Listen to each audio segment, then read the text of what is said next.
Namaste.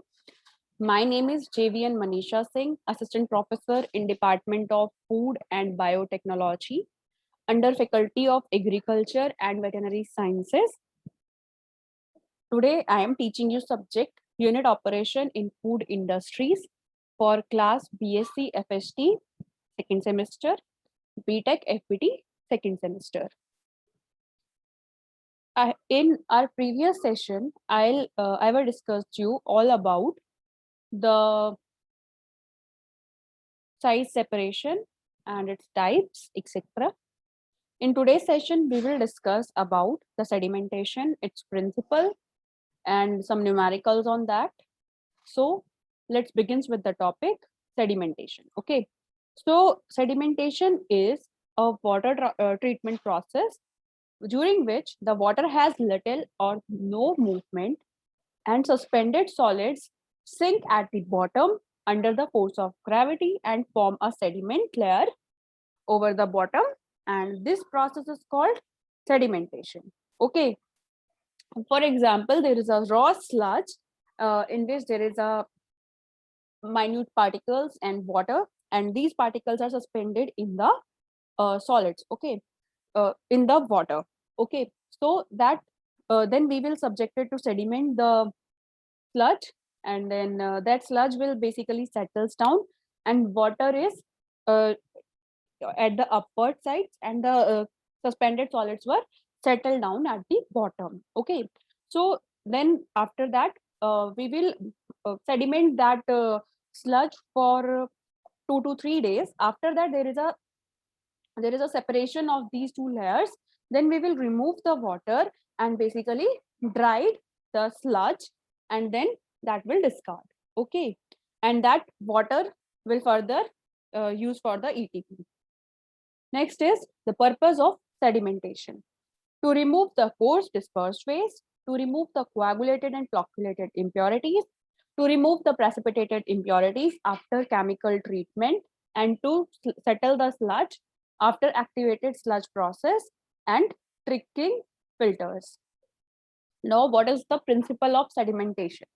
So, the suspended solids present in the water having specific gravity greater than that of the water tends to settle down by the gravity as soon as the turbulence is retarded by offering the storage.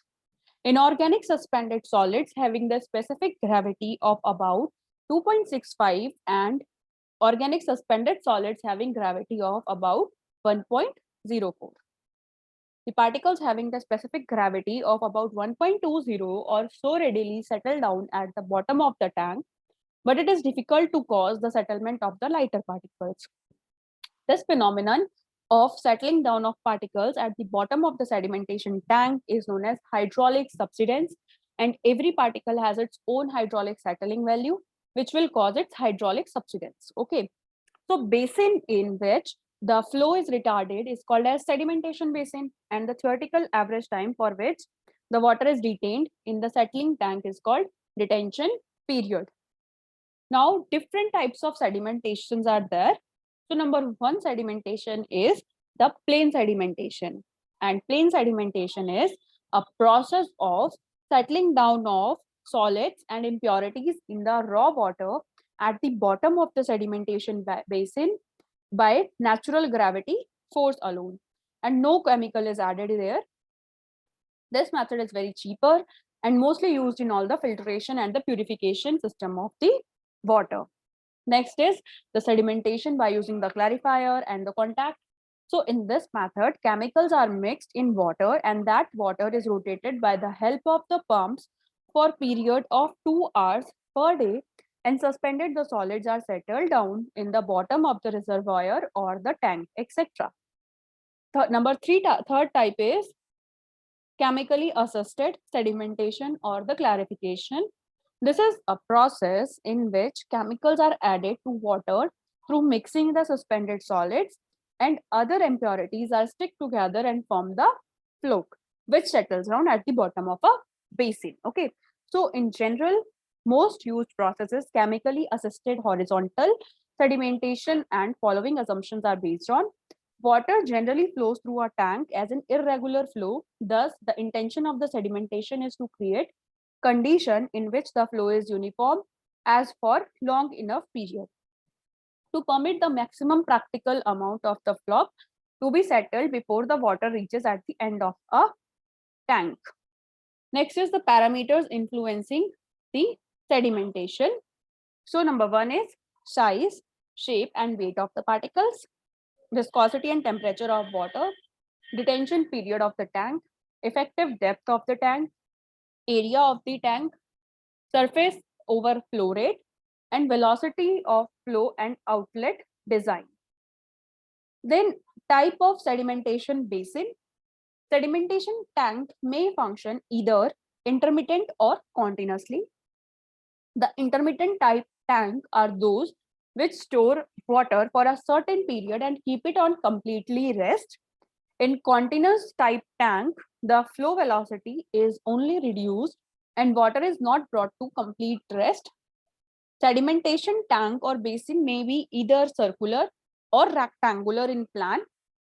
Long, narrow rectangular tanks with horizontal flow are generally preferred to the circular tank of radial and spiral flow. Next is a rectangular sedimentation basin. Rectangular basins are the simplest design, allowing water to flow horizontally through a long tank. This type of basin is usually found in large-scale water treatment plants. Rectangular basins have a variety of advantages such as predictability, cost effectiveness, and low maintenance. They are the least likely to short circuit, especially if the length is at least twice the width. The inlet and the outlet arrangements of the rectangular bases are shown below. A disadvantage of a rectangular basin is the large extent of the land area is required. Okay. Next is the circular sedimentation basin. It is a square and circular sedimentation basin with horizontal flow are often known as clarifiers. And this type of basin faces short circuiting problems. And there is a inlet and outlet arrangements are there. Then there are also double deck rectangular basins, square or circular sedimentation basins. Then there is a design detail. Detention period for plain sedimentation is 4 to 8 hours, and for coagulated sedimentation is 3 to 4 hours. Then velocity of flow not greater than 30 centimeter per minute in the horizontal flow. And tank dimensions are length is to breadth ratio is 3 to 5 is to 1. Generally, L is 30 meters commonly, and maximum it is 100 meters. Then breadth is 6 meter to 10 meter, and for circular diameter not greater than 60 meters, and generally 20 to 40 meters. And depth for the circular sedimentation tank is 2.5 to 5 meters, or commonly it is 3 meter. Then surface overflow rate is for plain sedimentation is 12,000 to 18,000 liters per day per meter square tank area. For thoroughly flocculated water, 24,000 to 3,000 liters day meter square tank area. And slopes are rectangular 1% towards inlet and circular is 8%. Okay. So detention period is the theoretical time required for a given amount of water or the wastewater to pass through a tank at a given rate of flow. In other words, it is the average time for which the water is detained in tank is volume upon flow rate. Volume is denoted as capital V and flow rate is by Q. Volume is basically length into breadth into height, and flow rate is area into volume. Okay. Sorry, AV. Okay, so D by V is the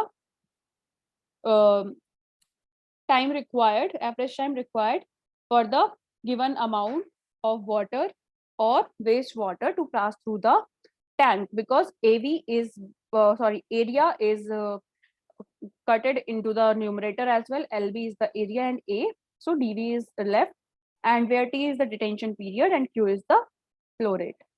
So detention time is inversely proportional to the flowing rate. incoming flow rate. As flow rate increases, the detention time will decreases. Okay, so there is an example, like calculate the detention time for a rectangular sedimentation tank with the following dimensions.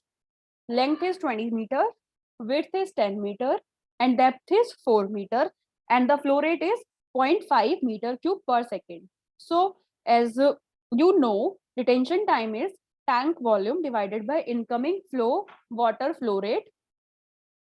Okay, so detention time, then the volume is by multiplying the length, width, and the depth. That means 20 meter into 10 meter into 4 meter, and the incoming water flow rate is the 0.5 meter cubes per second. So the detention time is 800 upon 0.5, and the that will be solved by the 1600 seconds, and then it will converted into the minutes. So 1600 is divided by the 60, and then we get the 26.7 minutes. And the term detention is often used interchangeably with retention and the hydraulic retention time. Okay.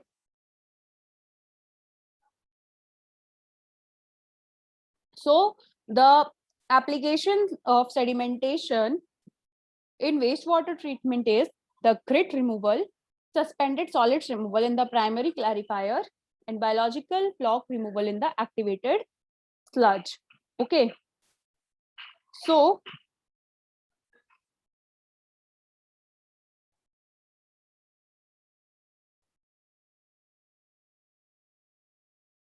for this, it is enough for today.